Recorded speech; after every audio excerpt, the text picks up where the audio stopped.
Anyway, Rogue here, 15-6, a Pro League superstar, as you said before. He's actually changed his song. Joker. I haven't seen this one. Is it good, Valdez? I haven't seen it either. This is actually my first time listening to this. All right. 5-2 versus Bbyong. He does have a pretty big winning history against this player. The tables have turned, though, in this matchup, I feel. More and more Terrans are figuring out the mech style and how to take it late game and kind of creating an unbeatable army if they're allowed to. Here we go. It's the Mom Spaghetti song. I love this song. It's actually my favorite song in the world, Valdez. Yeah. Is that so? It is. He is great. It's a great song. Oh, I love it. And it gets you showed me a really funny picture earlier. Yeah, man. About Mom Spaghetti. Maybe we can share it a little bit later. I wish I knew the lyrics off by heart. I'd sing along, Valdez. But there's a lot of spaghettis that come into it. A lot of spaghettiing, that's for sure. Yeah. But guys, looks like we're getting ready to jump into game number 2 between these two teams. It's going to be Rogue versus Bbyong here on Terraform right now.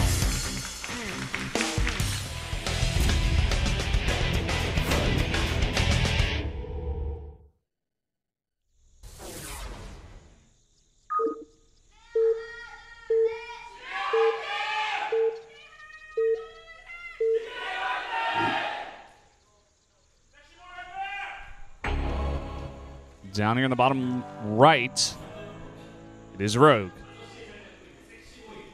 Sexy boy. And up here in the top left for CJ, Mom Spaghetti. Well, there he is in the flesh.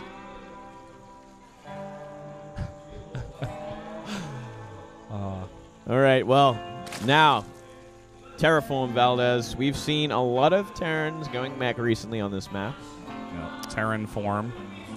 Someone saying something, Valdez. He says that he likes Bbyong better than his girlfriend. Whoa. That is not a smart thing to say. No, that's actually, well... It's kind of messed up. Yeah, hopefully his girlfriend's not watching. Yeah, maybe his girlfriend doesn't want Starcraft, and he's like, I can get away with this. It's fine. One of his friends took a picture, and they're going to break up now. It's going to be a really sad story. Sorry, random guy in the audience. There's a lot of breakups today, Valdez, have you noticed? So a lot of people in the audience having trouble. That's for sure. We've had some long camera shots where the guy was like, no, this is not my girlfriend. The girl's like, what? I thought we had something. It's a very emotional day for a lot of people. Especially for SOS. That was... I think for Protosses everywhere, that was probably an emotional day when they see that. Yeah, it's that hurt me. I think in a place deep in my heart. I think they've all been there as well. Like when they have those Widowmine hits that actually just end the game. Instead of doing a little bit of damage, they do all the damage. Yeah. Well, we've seen that happen before. I remember Creator versus Innovation. We were saying, Innovation in a fantastic spot. I think it was like round 1 or round 2 as well, where Innovation had just come off of that 6-0 round 1. And Creator just got stomped. Like, Innovation got 16+ kills with Widowmines, and it just, like, kept on coming, and he could never climb out of that hole. Yeah, and once that begins, like, always the threat of Widowmines is always going to be, you have to pull your workers, you lose even more economy, even if the damage has already been done. It's just never ending. Oh, here we go. A little SUV scout. Safety first for Rogue, going for that pool first. Getting some lings out as well. Maybe he wants to try and delay a Nexus. A command center on the logo. I'm tired, fellas. But it's been a long day already. It's been a long day, man. Good. No you Nexus. Get a pass this time. No Nexus on this map. Mm-hmm. But it is going to be actually a 1-Rax expand here, so there's going to be plenty defense for Bbyong, so long as he keeps his Marines at the natural. I mean, if he's going to venture out, he could get surprised by these lings that are moving across the map. Seems like Rogue may have done his homework, and he's going to make sure that none of his Overlords get picked off by these stray Marines. That Rax was going for the Overlord snipe, but not going to come to fruition here. Bbyong is going to defend with his 2 Marines. This is the spaghetti build. If you want to copy it, just take a look at the VOD. That's right. That's exactly it. You can be a spaghetti yourself. You'd be just like Eminem. Quick third CC, going to be very greedy in this game is Bbyong. Yep, into that delayed double gas. So it's going to be a very healthy economy once he gets it off the ground. And From here, Rogue should take full advantage of it. He did go for that gas, but he could have certainly got away with gasless going into a very greedy build of his own and a quick third base. There's pretty much no damage coming anytime soon. No even threat in the map. Lings are going to actually start work on the destructible rocks here. Yeah, I wonder why. I guess just going to buy himself some space. If he can knock down these rocks and then his own rocks, Bbyong is going to have to do a big loop around the map. Or, you know, eventually just kill the rocks himself. Yeah, that would buy him more time if Rogue wants to go into that that greedy sort of style. Buy himself a lot of style. Or maybe he just wants to make sure it's out of the way early. That's also possible. Yeah, in case he wants to be aggressive on the map. This also helps, you know, put a hitch in any kind of 2-base Hellbat armory build. It's, you know, it gets rid of those annoying, or at least delays the timing of those builds just a bit. All right, well, so far, it kind of looks like it's going to be a 2-base Muta build to start things off for Rogue. He's throwing down those 2 extra extractors. He's got a couple of Creep Queens this early on, which is fantastic, and now that lair starts, so you might want to transition to that pretty early on. Not a bad choice against what Bbyong is most likely going to be doing, which is mech. Yeah, and look at what he's doing already. 2 factories pretty quick. Going to start pumping out some Hellions. And making a tech lab there. Is he going to swap that with the factory or the starports? I think it's going to be... Could be a lot of Blue Flame Hellions very early on, or it could just be Banshee pressure. Yeah, you know what? I kind of think it will be Blue Flame, and I think that might be used for a Medivac, the starport. Looks like it. Yeah. That's exactly what's going to come down. Good call, Moonblade. It makes sense because the gas... I guess... No, the gas really isn't there. Gonna make a tank. Tank and a Viking. Okay. Yeah, no Blue Flame just yet. Well, that's like safety first as well. You know, like you get a tank out, you're not going to die to any sort of roach timing early on or anything like that. I think that's the idea. He knows he can eventually hold on this map. It's pretty good for mech, as we've seen before. We've said it many, many times. It's really, yeah, all about lasting till that point in the game when you do have those 4 bases and you have all the time in the world to get that perfect army. As long as you can get there, you should be fine. But we are seeing more and more Hellions coming out. Just 1 tank for safety, as you said. Overseer sees everything.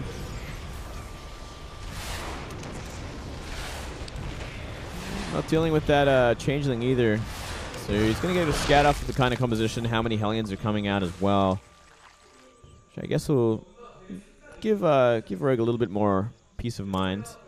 You're like, okay, this is what I have to have. I might have to make sure there's no... I have enough units to stop any Hellion run-bys. Maybe some roaches out. But it looks like he wants to go for a very quick hive. So the next question I have is he planning for maybe quick Broodlords behind this? Broodlords wouldn't be a bad choice if they're kind of a surprise build. If they're kind of detected, there'll be more than enough Vikings out and it'll just get shut down in a big way. But if not, can be pretty tricky to deal with. Looks like he's going to go for a bunch of Mutas first. And here comes the drop of 4 Hellions. Maybe he can morph him. Flying Locust upgrade. Oh, boy. Oh, boy, oh, boy, oh, boy. What? Yeah. We've seen this before from Rogue. Actually, he did it against Hero at Protoss. So we're going to see it here against a mech. This should be a very interesting game. Let's see how much damage these Hellions get first. 4 Hellbats in the main. Fair amount of damage. Hellbats looking for a drop on drones. Oh, he's looking for the damage. I think he should have gone for the ones in the main. They were totally undefended. Yeah. And just going to drop in here, trying to take efficient trades instead. But he stopped a lot of mining time at the very least. It's true. And he also did scout the Mutas coming out with this kind of build. So he's got Widowmine setting up. He's building 4 turrets at a time, pumping out some Thors so he can prepare for this. Wow, this Flying Locust is... I'm excited, Valdez. I can't wait to see what he's got planned with this. Because I think Rogue is very creative. Yeah, I think what this must be is harassment for the main. I think it's Nidus. I think we're going to see a Nidus coming up because maybe, at least. I'm hoping so because we do see like some interesting positioning with Lings around the map that might be good for a Nidus if it comes out, but maybe not. Well, 5 Swarmos making their way as well as 2 Evo Chambers and a Roach Warren. So we'll have to wait and see, Moonblade. But yeah, I think he's going to use it as a small harassment force for the main. Maybe he'll send it over here, like send it to the south of this third base and drop him in. Yeah, it looks like it just might be that sort of style. Maybe to just do a little bit of damage here and there before the army gets too big for the mech. Yeah, one thing for certain, he's going to be going very harassment heavy in this game, rather. Yeah. Here we go. Flying Locusts finishing up. Those Swarmers are out in the map now as well. Yeah. They are going to be heading towards this main, but it looks like Bbyong's got a good idea of this. Actually, scouting with the factory, or racks rather, and he's got 2 missile turrets as well as 2 Widow Mines over there. He doesn't see this though. This is actually going to open up the main base. You know, he can deal with the turrets. He can deal with. Looks like he's going to start with the turrets. That's going to open it up for the mutas as well. That's huge. Look how much damage these do. They last a really long time. The Hellions are going to try to deal with them, but he's going straight for all the add-ons. Wow, look at that. Going to stop Blue Flame as well. And maybe a tank. Oh, he gets it. Already a ton goodness. of damage coming out. Yeah, this is something we just never see. It's so exciting to see Swarmers used again, and pretty effective way so far, but how long will they be utilized for? When do they actually start to run out of steam?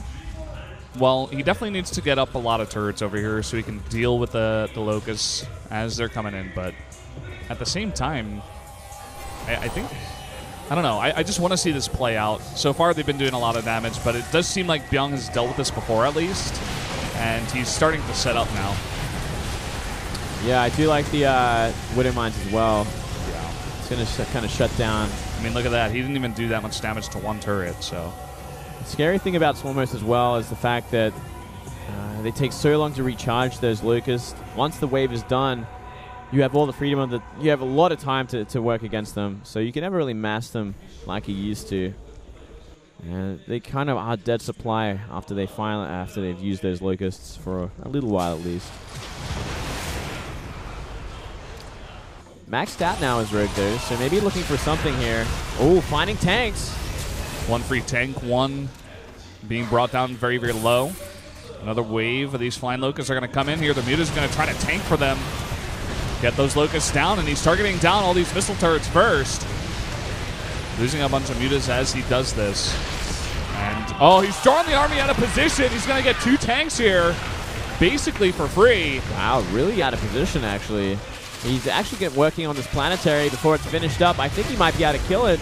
As long as he commits here, I think he should be able to. These SCVs are desperately trying to get over here for the repair, but it is going to go down. And now he can just back off, delaying that 4th base even that much more. Certainly surprised he did not lift that. I feel like he had all the time in the world to do so. He was looking at the HP bar as well. And he's going to do an eBay block on that gold. Try and make sure that never happens again, but the scary thing now, his Blinding Cloud is up and running. You see Viper's out, and they're going to be looking for the next attack.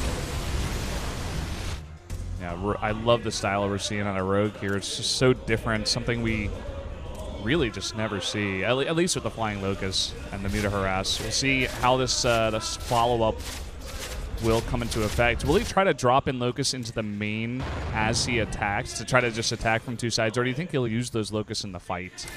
I think they should kind of use them in the fight. Maybe, or like at a base that's lightly defended, maybe with a tank and a couple of turrets. Maybe even like that 3rd base, if you can get around there with the Swarm Hosts, they could do a lot of damage there. We're sending some units along the bottom. But in the meantime, here we go. Blinding Cloud is going to even pull the tanks as well down the ledge. Well, the only problem with that is Blinding Cloud's going to work on the Locusts as well, so they won't be able to shoot underneath them. They are ranged after all. Kind of interesting. He is getting a ton of pulls here. There he goes. That supply being slowly taken out. Look at this. Bunch of roaches in towards the 3rd base. Bbyong is being picked apart, man. Completely undefended 3rd as well, mind you. Very surprised he left it so exposed. He's going to take some serious SCV damage from this, but he's going to clean it up without maybe critical damage happening. The supplies aren't too far apart either, considering it is mech against Zerg. More Flying Locusts are coming in. But he does have a lot of stuff over here at this point.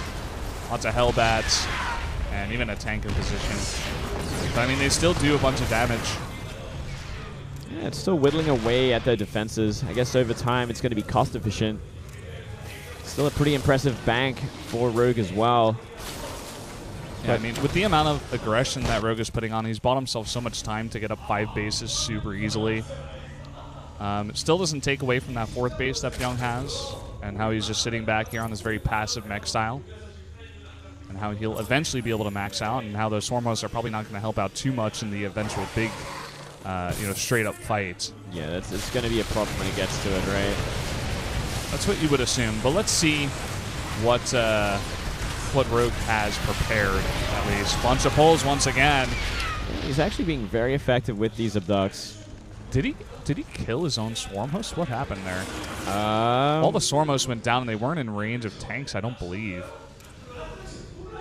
Not entirely sure. Maybe he was actually a little too close with those Swarm hosts, and the tanks from below in the natural dealt with them. Actually managed to miss what actually happened to them. Maybe he threw them away as well. Yeah, that's possible. He's transitioning now into Broodlords. And a ton of Vipers, by the way. 4, now going up to 6. So that's going to be a huge part of the army here for Rogue. It's really going to be up to Bbyong to identify exactly what the tech is as well. He's going to have to start scanning around, try and find these corruptors more than anything else. Have a complete idea of what's up. Roaches, they're looking to come behind here with the burrow movements. But they are being shelled, and a bunch of scans coming down, trying to help deal with that. Planting a CC right in front of the Roaches, it gets targeted down. Not a surprise there. They're going to get wiped out, but it really is just freeing up supply. Yep. Uh-oh, big Hellion run by here. Only one Queen to deal with this. Gonna get a ton of kills, cleaning up this entire natural. Going to go for the main now as well. Might as well. So much damage when you have those upgrades. He's still got 3 Hellions with Blue Flame left, and those upgrades, as you said. Broodlords even being pulled back to deal with this. And guess what? He did scout the Greater Spire and that second spy, so he knows exactly what he's up against right now. He's pumping out those Vikings and making 4 starports behind it. Yeah, he's already got 11, now 13 out on the map, and I think he scouted this early enough. Unless Rogue attacks like right now. Just because I don't see those Vikings in the position near that gold base. Currently see 9 Vipers on the map as well. So he's got so many Abducts and Blinding Clouds to work with here. Yep. There are the Vikings coming in. He's even got Queens underneath for transfuses. I almost think he has to give up this base. This is going to be such a hard base to defend. Unless he wants to repair forever. Here are the pulls. 9 Vipers going to pull everything in. Whoa.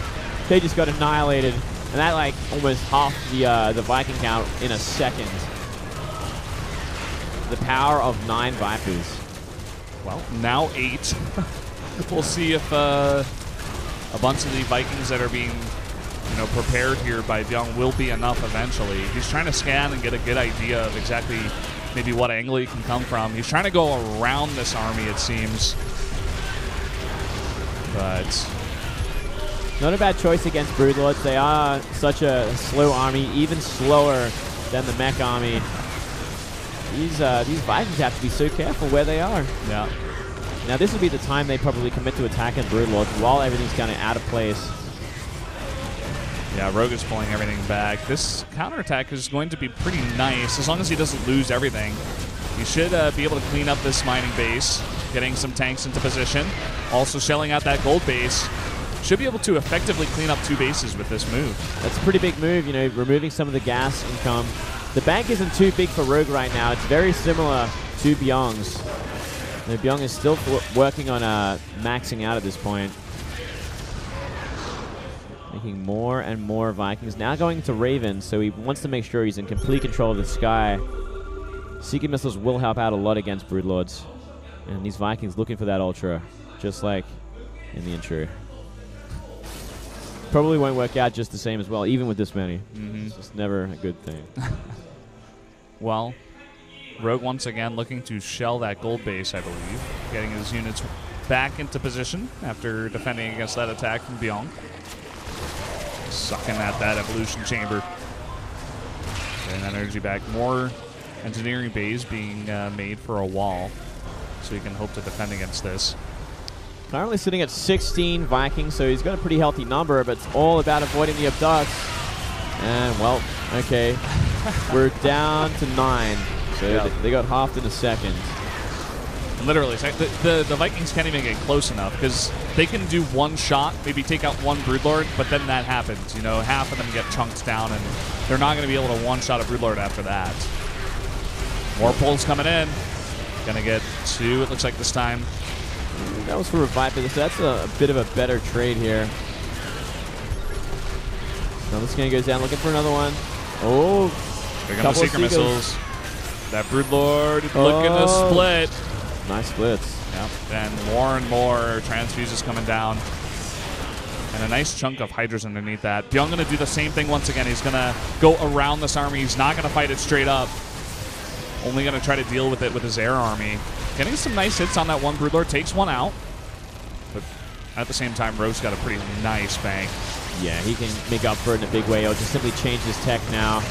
Oh, these Vikings trying so hard to do some damage to the air units, but they're not finding any kills at all. I guess the one redeeming thing is all these tanks removing a base. Got to get out of there before the army comes back there. Yeah, it's something, but I don't know. He is going to retake this gold base. It's funny that Bbyong hasn't taken any other base. He's just sat here on 4 base and said, okay, that's enough for me. That's all I need. I just think he's really had enough room to do more than that. Or maybe he has, but he's kind of getting choked out at this point. He lost the gold base. He's actually got a couple of extra command centers. He should be considering floating one down to the bottom left at the very least. He's trying to take the forbidden bases, but with the Broodlords, oh, they're getting pretty far ahead. Where are the Vipers to support?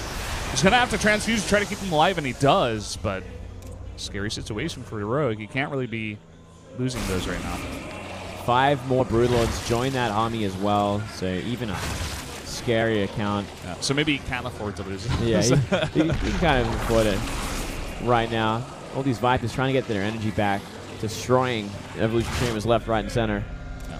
Whoa, he's actually up to 11 Vipers now. So he's very happy with their constant use. He's doing well with the abducts, that's for sure. Well, Bbyong's going to have to give up that base. It should almost never be taken, unless you're like Rogue and you're constantly aggressing, and you're not going to be attacked anytime soon. Alright, well, Bbyong's kind of in a bad place right now.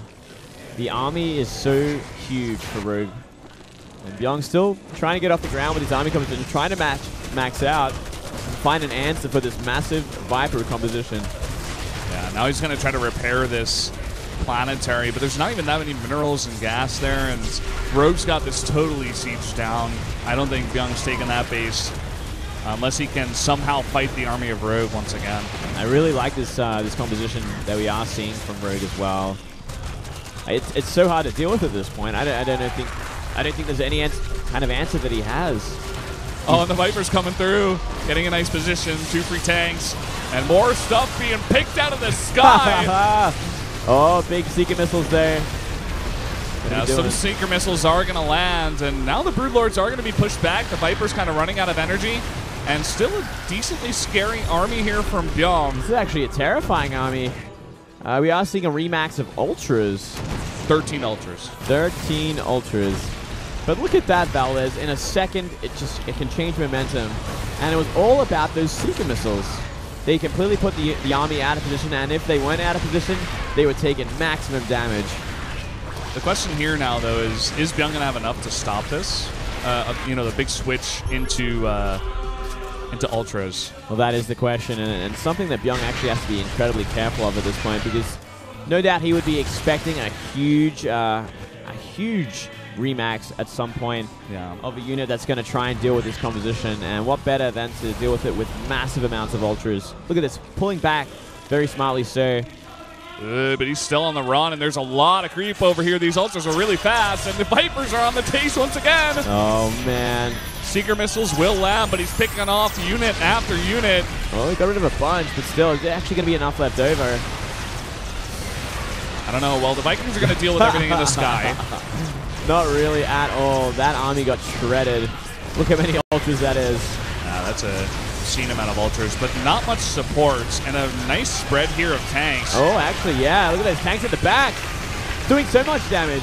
Oh, but the Ultra from behind. The Vikings are desperately trying to help defend, but Bbyong really doesn't have much left over. He's desperately trying to make a bunch of Banshees. Really would have helped out if he had them a little bit earlier, but unfortunately for now, he's going to lose his third base, and now that fourth base definitely going to go down. I think Byung's run out of steam here. Yeah, completely so.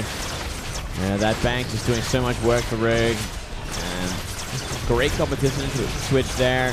I love the use of Vipers. We haven't really seen the use of Vipers like that in Zerg against Mech to that extreme where you're actually going like 10-11. Yeah, GG, Rogue, a fantastic play there against the Mech of Bbyong.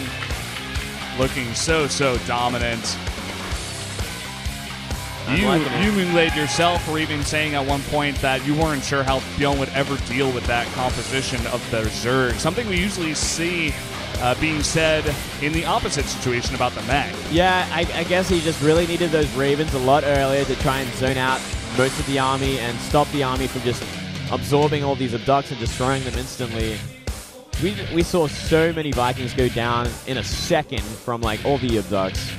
I'm actually so impressed with that. Yeah, that is such a cool style as well. It's just very micro-intensive, and it's so beautiful to watch, especially if you're a Zerg player, or even not, like even for myself, you're just plucking stuff out of the sky instantly over and over and just being melted, picking apart that mech and Terran. It's quite nice to see.